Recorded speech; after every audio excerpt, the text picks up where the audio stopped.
Hello everyone, my name is Eric. I currently work as an electrical instrumentation and controls engineer based in Chicago, and I also have a bachelor's in electrical engineering. So today the topics we'll be going over is circuits. More specifically, we'll be diving into circuits in series and in parallel, and a combination of both. And we'll be going through a couple of problems so we can work through them together. So let's get started. So one of the easiest ways to identify if a circuit is in series is if you have, in this case, a bunch of resistors that essentially are going in order. So if you ever see a bunch of resistors laid out like this, then essentially it's safe to say that they are in series.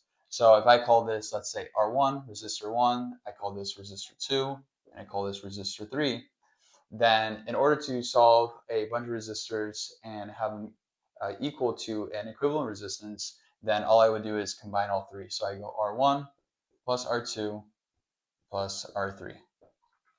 And then that will give me whatever the total resistance is in this case. So pretty straightforward for series. Now, if I were to have resistors in parallel, and the way you would know resistors are in parallel is if they hold this, they share the same node.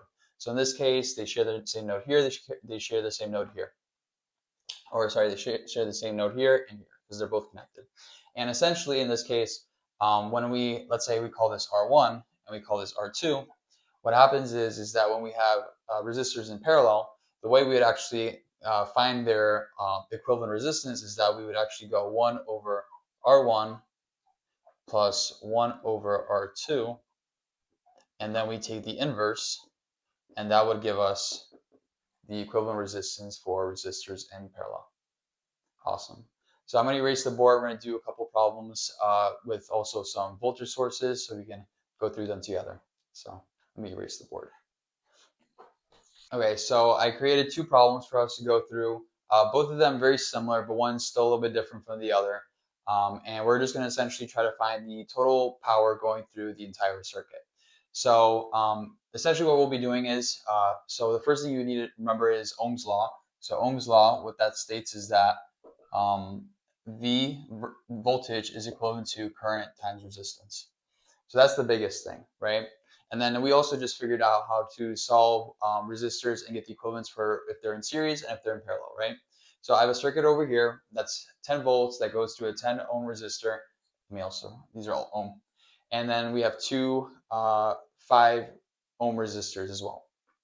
And the first thing you should see is that we have a circuit that has the two 5 ohm resistors in parallel, and then we have one in series. So my recommendation is the best way to go about this is first solve this. So the two 5 ohm resistors are in parallel. So if you remember, what we're going to do is we're going to go 1 over 5 plus 1 over 5, and we take the inverse of this.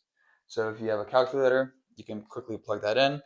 So we have 1 over 5 plus 1 over 5, take the inverse, and that should give you 2.5 ohms. So what's nice about this is you can break it down so then visually it looks a little bit easier to look at. We can get rid of this resistor. We can change this 5 to 2.5 ohms. And now what we can do is if we see, now we can see the circuit's a lot easier to solve from here. Because now we have a 10 ohm resistor that's in series with a 2.5 ohm resistor. So if you remember, if we have two resistors in series, all we got to do is add them up. So we have 10 ohms plus 2.5 ohms, which gives us 12.5 ohms. Awesome.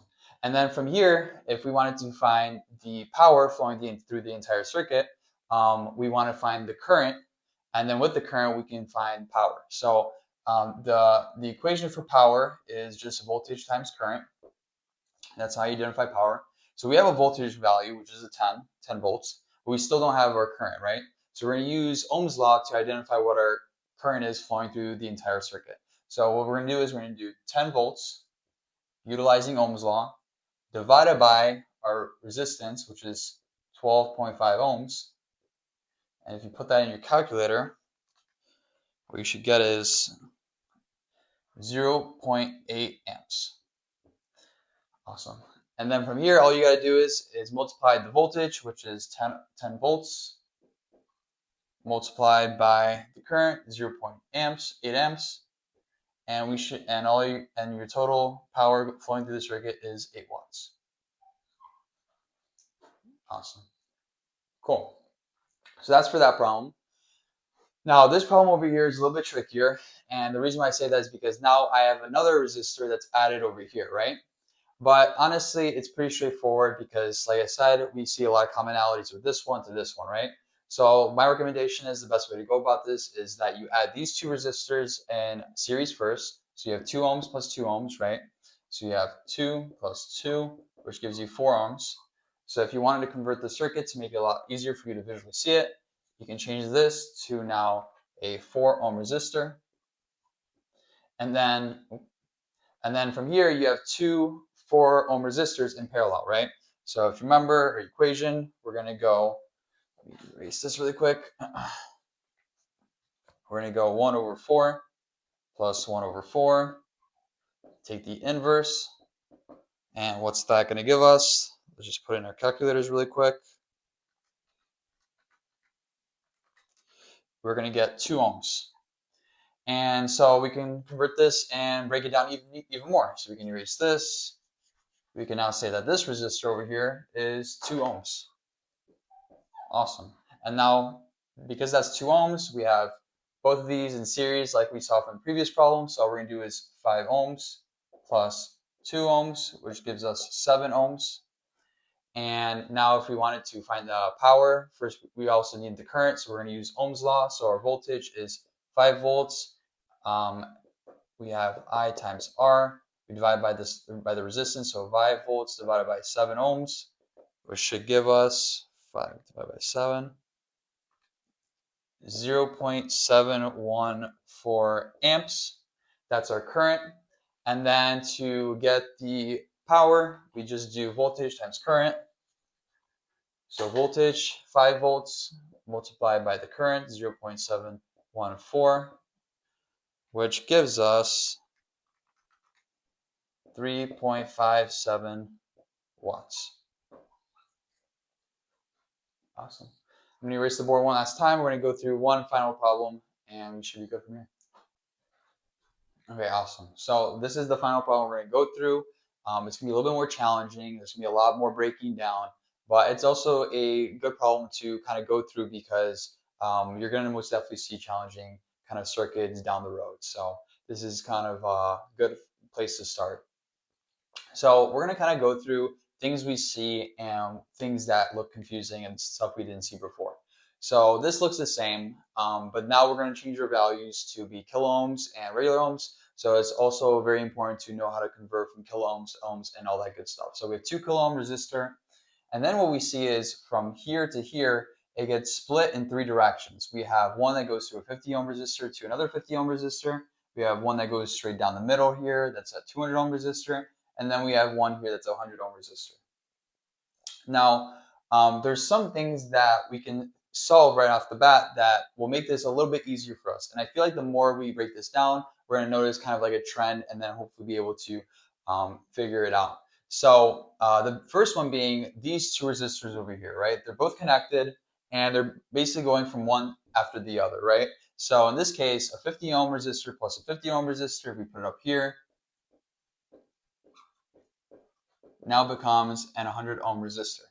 So let's break it down. So we're going to put this away, and now we can say that this is now a 100 ohm resistor.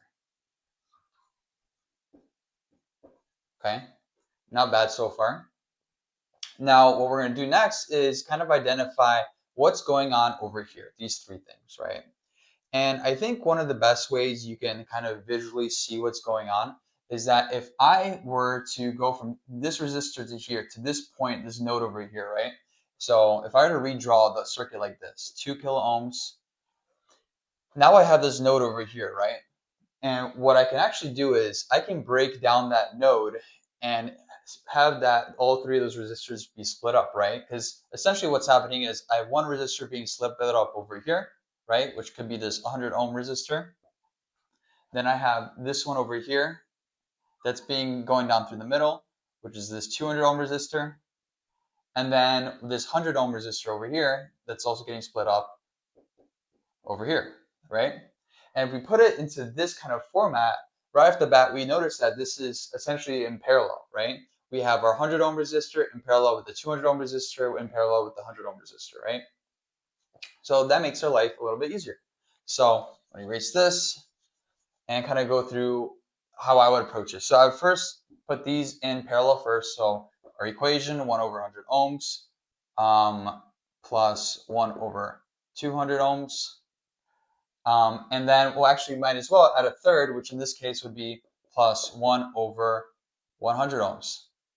And we can take the inverse of this, right? So we have our calculator and put this all in. So we have 1 over 100 ohms plus 1 over 200 plus 1 over 100. Take the inverse, we get 40 ohms. Well, that's awesome. This makes our life a lot easier. We can erase all this and now just call this resistor over here 40 ohms, right? And I guess the only thing we have left is just to have these two in series, right? Now, what's wrong is if you did 40 ohms plus 2 kilo ohms and you just added like this and you did 42, right? Because that's not actually the value of that, right? So 2 kilo ohms is actually 2 times 10 to the third, which is equivalent to 2,000 ohms. So in this case, what you actually do is if we want to get the total current flowing through the circuit, we go back to Ohm's law. So voltage equals I times R. And since now we know that resistor's equivalent 2 kilo ohms is 2,000 ohms, all we have to do is